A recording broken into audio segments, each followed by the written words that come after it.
paz do Senhor, meus irmãos e minhas irmãs, sejam muito bem-vindos ao Congregador. Hoje nós vamos mergulhar juntos nas riquezas de Deuteronômio, capítulo 26. É um texto que vai direto no coração da nossa adoração, que fala sobre a beleza da gratidão e principalmente sobre a nossa identidade em Deus. Vamos descobrir juntos como é grande a bênção de dar e de obedecer. Olha que coisa maravilhosa! A primeira coisa que a palavra de Deus nos ensina aqui é que a nossa adoração, a nossa entrega, não começa com o peso da obrigação, de jeito nenhum. Começa com a leveza da alegria. É um convite para a gente celebrar. Nossa oferta não é um fardo, mas é a resposta, sabe? É a reação natural de um coração que está transbordando de gratidão por tudo que Deus tem feito. A alegria não é algo que a gente força, ela simplesmente acontece quando a gente reconhece a bondade de Deus. E o mais legal é que essa alegria não fica só no sentimento, não. Ela vira uma atitude, um ato concreto de adoração. A ordem era clara. Quando o povo entrasse na Terra Prometida, eles deveriam trazer os primeiros frutos da colheita. Pensa comigo no que isso significa. Não era para trazer as sobras ou o que fosse mais fácil. Era para trazer o primeiro e o melhor. Entregar as primícias é um ato de fé radical. É declarar com a própria vida: eu confio que Deus vai prover todo o resto. Então, quando a pessoa entregava aquela cesta para o sacerdote, aquilo era muito mais que um ritual. Era uma proclamação, um testemunho vivo. Era como se ela dissesse em voz alta: eu estou aqui, estou na terra que o Senhor jurou que nos daria. Era uma forma de gritar para o mundo que Deus é fiel, que a promessa feita lá atrás para Abraão, Isaque e Jacó se cumpriu em mim, na minha vida. Eu sou a prova viva da fidelidade de Deus. Mas veja bem, a cesta de frutos ela é só metade da história. A entrega não era silenciosa, não. Ela vinha junto com a parte mais importante de todas, uma confissão em voz alta, uma declaração que recontava toda a história da redenção. Sabe por quê? Porque uma adoração sem memória é uma adoração vazia. Ela perde todo o sentido se a gente se esquece de onde Deus nos tirou. E olha só como essa declaração começa. Que humildade, que poder! O meu pai era um arameu errante. Isso é reconhecer a nossa origem frágil. Nós éramos um povo sem terra, sem nome, sem poder. Ninguém.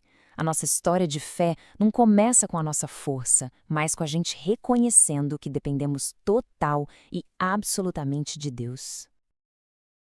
E essa confissão vai contando toda essa jornada épica da salvação. Do desamparo de ser um povo errante até a dor da escravidão no Egito.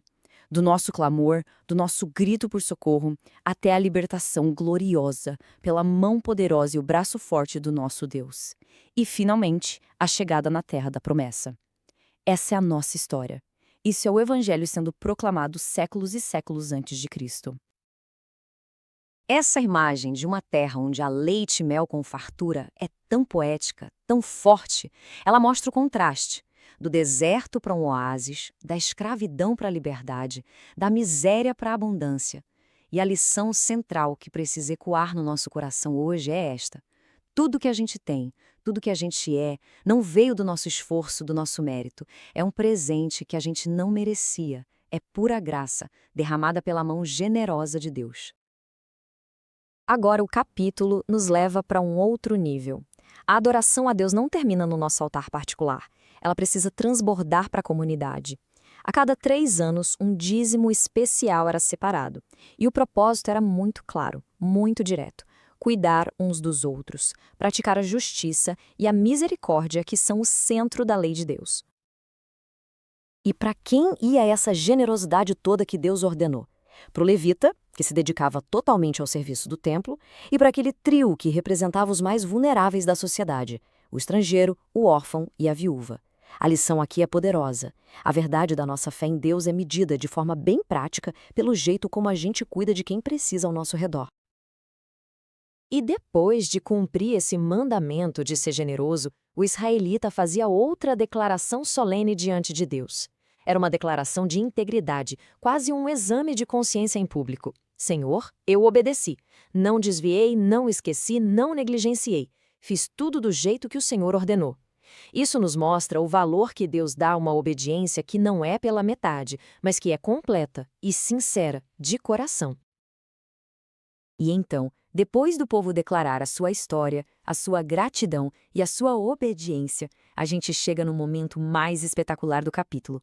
Acontece algo de arrepiar. Deus responde. O que a gente vê a seguir não é um monólogo, é um diálogo divino. Uma declaração de amor dos dois lados, que sela uma aliança entre o Criador e o seu povo. Reparem na beleza dessa aliança. De um lado está o nosso compromisso. Nós declaramos que o Senhor é o nosso único Deus e nos dedicamos a andar nos caminhos dele. Do outro lado, vem a promessa divina. Deus declara que nós somos o seu povo e, mais do que isso, o seu tesouro pessoal. Isso não é uma imposição, é um relacionamento, uma aliança de amor recíproco. Vamos fazer uma pausa para a gente absorver o impacto dessa verdade. Pensa no que significa ser o tesouro pessoal de Deus. De todas as nações da terra, de toda a criação imensa, o Deus Todo-Poderoso olha para o seu povo, olha para nós, hoje por meio de Cristo, e declara: vocês são meus, vocês são a minha propriedade mais preciosa. Que identidade gloriosa, que honra indescritível que Ele nos dá. E a pergunta que fica para a gente hoje é: como é que a gente vive à altura dessa identidade? Ser o tesouro de Deus não é um título para inflar o nosso orgulho, de jeito nenhum. É um chamado sublime para a gente ter uma vida que corresponda a esse valor que não tem preço. E o próprio texto nos mostra o caminho. É a nossa obediência, a nossa generosidade com quem precisa, a nossa busca por justiça, são essas as marcas que nos definem como um povo santo para o Senhor. E santidade aqui não quer dizer ser perfeito, sem falhas, quer dizer ser separado. Um povo separado do mundo para os propósitos de Deus, vivendo de um jeito que reflita o caráter santo e amoroso dele. E qual é a consequência final de viver essa vida de obediência? Uma promessa extraordinária. O próprio Deus vai nos exaltar. Ele vai nos dar uma posição de glória, de fama e de honra. Mas atenção, o objetivo disso não é a nossa vaidade. É para que as outras nações vejam o poder de Deus que transforma vidas e, através de nós, o nome dele seja engrandecido. E assim, essa nossa análise de Deuteronômio 26 nos deixa com essa pergunta que precisa investigar o nosso coração.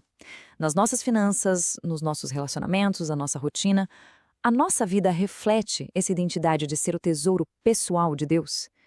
Que o Espírito Santo nos capacite a responder essa pergunta não com palavras, mas com a nossa própria vida. Que a bênção do Senhor esteja sobre todos nós. Amém.